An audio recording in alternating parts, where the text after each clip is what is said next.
J'ai fait pas mal de vidéos qui ont disparu de mon téléphone sans raison valable, donc نعوذ بالله qu'Allah nous السميع pardonne. العليم من كل شيطان رجيم بسم الله الرحمن الرحيم الحمد لله والصلاة والسلام على رسول الله صلى الله عليه وسلم سبحانك لا علم لنا إلا ما علمتنا إنك أنت العليم الحكيم رب اشرح لي صدري ويسر لي أمري واحلل عقدة من لساني يفقه قولي اللهم إنا نسألك علما نافعا ورزقا طيبا وعملا متقبلا ربي زدنا علما يا كريم. Assalamu alaikum wa rahmatullahi wa barakatuhu. J'espère que tout le monde va bien et que tout se passe bien. Je m'excuse de ce retard. Beaucoup de gens m'envoient des messages. Pourquoi j'envoie plus de vidéos? Pourquoi je fais plus de vidéos? Je suis vraiment débordé avec le travail, la requête, avec les enseignements, avec les déplacements partout. Donc, du coup, j'ai vraiment peu de temps pour me consacrer à des vidéos. Donc, je demande pardon. Je vais essayer, Inch'Allah Ta'ala, de reprendre une cadence quand même, parce que c'est vrai que je vois vos commentaires, je vois beaucoup des gens qui m'envoient des messages sur WhatsApp, sur YouTube, sur Facebook, sur Messenger, mais je demande quand même pardon, hein. Pour ceux qui m'ont posé la question, qui aiment les poissons, il y a un des poissons qui est mort. Mais voilà, il en reste trois et ils sont vivants. Donc du coup, j'ai essayé de faire des vidéos. Je ne sais pas ce qui s'est passé, qu'Allah pardonne. J'ai fait trois vidéos d'affilée et le moment du montage, les vidéos ont complètement disparu euh, de, de, de mon téléphone. Enfin, j'ai plein de vidéos et ces trois vidéos-là, ils ont complètement disparu de mon téléphone. Euh, il y a eu, je sais pas, Allahu A'lam, il y a des gens qui me disent que c'est peut-être c'est les djinns ou les sorciers qui sont en train de se défendre, mais ça c'est tout à fait normal.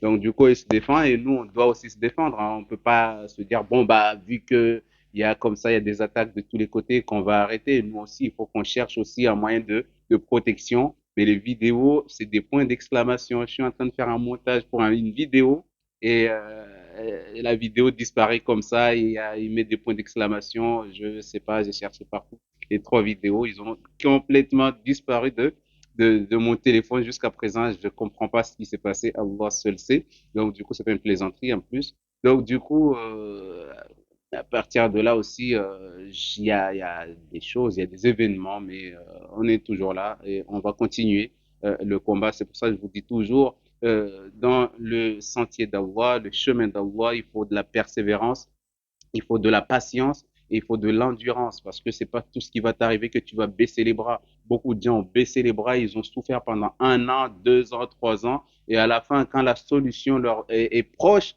ils ont baissé les bras, ils ont tout lâché et ils ont sombré. Alors qu'on sait très bien que Allah subhanahu wa ta'ala aime les gens, les patients et Allah aime les gens qui endurent, qui patientent avec endurance. Donc, il y a tous ces exemples-là qui sont nombreux. Beaucoup de gens ont vécu des choses extraordinaires. Il y a des gens qui ont vécu des choses très dures, mais à la fin, ils ont quand même réussi à s'en sortir. Donc, du coup, c'est pour ça qu'on dit ça veut dire que la difficulté que tu vis actuellement, le fait que tu en peux plus, le fait que tu désespères, le fait que tu n'arrives plus à supporter les douleurs, le fait que tu n'arrives plus, tu t'es soigné, tu es allé voir les médecins, personne ne voit ta maladie, c'est que ça veut dire que là, tu es en train de vivre la partie du verset qui dit al-usr, la partie de la difficulté que tu es en train de vivre. Al-yusra va venir quand la difficulté va nettoyer pour laisser place à la facilité. Donc c'est pour ça que quand on construit une maison, on est obligé de souffrir, acheter le matériel, creuser la terre, etc. Mais quand la fin, avec la transpiration, on galère, il y a manque de matériel, manque de moyens, mais on persévère en fait, on ne lâche pas, on se dit pas ouais bon bah j'arrête tout, mais on persévère, on va plus loin, on va au bout de la construction et à la fin qu'est-ce qui se passe? Bah la maison se termine tant bien que mal, avec souffrance, mais on arrive à la fin à mettre nos meubles et s'installer sur un canapé, regarder la télé, se sentir enfin apaisé. Donc, du coup, c'est la difficulté de la chose qui fait que, arrivé en fait, on n'en peut plus, on baisse les bras, on se dit, moi, je pense que je peux y arriver. La taqnatu min rahmatillah, il faut jamais désespérer. Même si tu vois que tu penses, le médecin t'a dit tu vas mourir demain, mais ne désespère pas. C'est Allah, il faut toujours garder espoir. Allah, jusqu'à ce qu'on te dit, là vraiment c'est fini. Tu es dans ta tombe. Là maintenant, tu peux dire que c'est vrai, mais je me suis battu. Il ne faut pas te dire que j'aurais dû. Hein. Il faut toujours se dire, j'ai tout fait, je continue jusqu'à ce que Allah Azawajal décide. Parce que on fait les causes, mais c'est Allah qui met la bénédiction dans les causes pour que ça puisse fonctionner. Donc, c'est pour ça que les gens ne désespérez pas. Même si tu désespères, le problème est déjà là. Du coup, à toi maintenant de trouver un moyen pour te faciliter, accepter et chercher la solution. C'est vrai, tu as cherché les solutions, tu as tout fait, tu es allé partout. Mais là, tant que tu es vivante, là, tant que tu n'es pas mort, ça veut dire que ta solution est devant toi. Du coup, dis-toi que je ne baisse pas les bras. C'est comme ma maison. Quand j'ai construisé ma maison, je suis allé arriver à un moment, j'avais plus les moyens, je ne pouvais pas trouver de l'argent nulle part, j'étais endetté de tous les côtés, mais je n'ai pas lâché prise. Je suis allé jusqu'à bétonner ma maison, jusqu'à ce que meubler ma maison. Et maintenant, je suis heureux, je suis content de ce que j'ai fait. J'ai souffert, mais à la fin, alhamdulillah. Donc, c'est comme ça, auquel, bah, c'est de cette manière-là auquel tu dois te dire, je sais qu'il y a beaucoup de gens qui souffrent. Il y a beaucoup de gens qui me disent, mais c'est facile à dire. Tu me dis, oui, il faut pas baisser les bras, il faut toujours s'accrocher à Allah. Mais c'est pas toi qui vis la difficulté, c'est moi qui la vis. Ça fait déjà 3 ans, 5 ans que je vis cette difficulté. Et aujourd'hui, en plus, déjà, ça fait trop longtemps que je vis cette difficulté, et toi, tu viens par des paroles me dire non, ne t'inquiète pas, Allah est avec toi et ça va aller. Moi, je ne crois plus à ça. Il y a des gens, ils désespèrent en se disant tu me crois ou tu ne crois pas, tu suis ou tu ne suis pas, tu avances ou tu avances pas. Le problème est déjà en toi. Qu'est-ce que tu vas faire? Tu ne vas pas forcer Allah à faire ce qu'il ne veut pas pour le moment. Hein. Parce que quoi? Allah subhanahu wa ta'ala, il y a des choses qui vont arriver une fois que certaines causes se mettront en place. D'accord? Tu es parti voir le médecin, tu es parti voir les rakis, tu as lu le Coran toi-même, tu as fait ce qu'il fallait faire. Donc, du coup, ça veut dire qu'il te manque quelque chose. Il te manque une chose. Donc, c'est le demande de pardon, chercher à connaître ce qui est Allah. Il y a certains qui me disent, oui, mais j'ai déjà tout fait. J'ai appris le Coran par cœur, j'ai appris la traduction du Coran, j'ai appris le Tawhid, j'ai tout appris. Je me disais que peut-être c'est mes prières qui ne sont pas acceptées. Donc, du coup, j'ai perfectionné mes prières, j'ai tout fait. Mais ça marche toujours pas. Du coup, je lâche tout. Mais pourquoi tu lâches tout? C'est que tu es en train d'arriver à un point auquel ça sera la fin de tes problèmes. Donc, c'est à partir de ce moment-là, il faut encore plus persévérer parce que tu es arrivé à un point. Quand tu te vois dans une épreuve, quand tu vois que tu es dans une épreuve et que cette épreuve-là est très dure. Au début, l'épreuve est très dure, On se dit, bon, je ne vais pas y arriver. Mais malgré ça, on vit l'épreuve. Arrivé en fait, l'épreuve arrive au milieu de l'épreuve. Du coup, on se dit, bon, je suis déjà habitué à cette épreuve, je suis tout le temps malade, c'est pas grave. Du coup, tu es habitué à l'épreuve. Mais il va se passer une chose. À la fin de l'épreuve, qu'est-ce qui se passe? En fait, c'est que à la fin de l'épreuve, comment tu vas savoir que mon épreuve, il est en train de se terminer? En fait, c'est au moment auquel tu en as marre. Au moment auquel tu te dis, je lâche tout. Au moment auquel tu te dis, c'est bon, moi j'ai tout fait, je ne veux plus faire d'efforts. C'est à ce moment-là, en fait, que tu arrives au point culminant de ton épreuve auquel il va disparaître. Du coup, si tu dis, je laisse tout, bah du coup, tu reviens encore en arrière. C'est pour ça qu'il y a un homme dans le désert qui, à l'époque, hein, il était dans le désert en train d'invoquer Allah. Tous les soirs, il se levait, pendant que tout le monde dormait, il se levait et il demandait à Allah. Hein, ça, c'est une histoire que j'avais lue dans un petit livre musulman, et j'ai oublié le titre.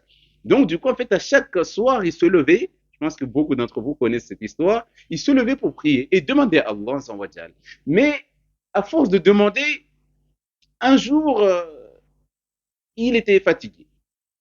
L'heure arrive, il doit se lever, mais il s'est dit, je suis fatigué. Donc, il se dit, je suis fatigué aujourd'hui, je ne vais pas me lever.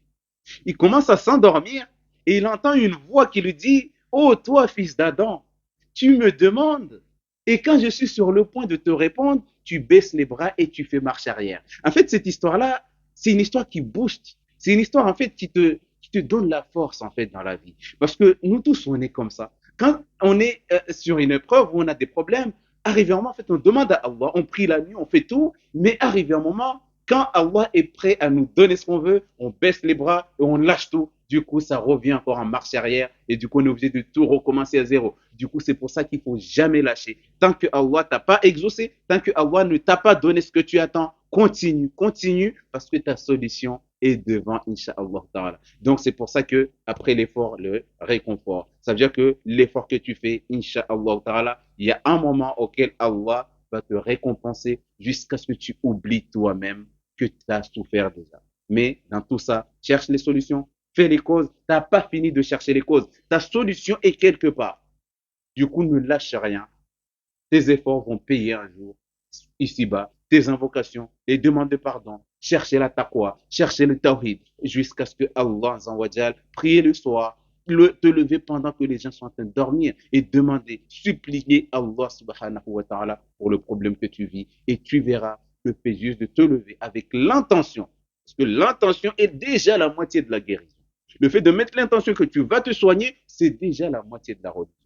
C'est déjà la moitié de ta guérison, pardon. Et donc, du coup, c'est pour ça qu'il ne faut pas lâcher.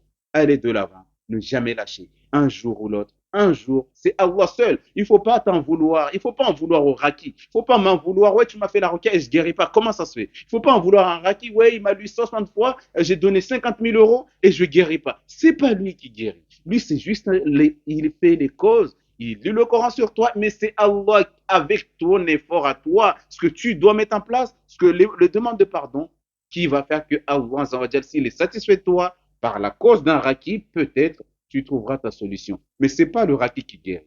Il ne faut pas prendre ton intention et dire que c'est le raki qui guérit. Ce n'est pas le médecin qui guérit. C'est la cause. Le médecin, c'est une cause. Le raki aussi, c'est une cause. Il peut te lire 50 000 ans. Et une personne, il a lu sur une personne pendant toute une journée et le problème est resté toujours intact. Qu'est-ce qu'il va dire? Hein? Il dit c'est la cause du raki. Bon, il y a de l'expérience du raki aussi qui rentre en jeu, mais il ne faut pas se dire que oui, moi, j'en ai marre des rakis, ils sont nuls. Ce n'est pas le raki qui guérit. Quand tu dis ça, c'est comme si tu disais, mais c'est Allah, tu parles à Allah. Parce que c'est Allah qui met la bénédiction et la guérison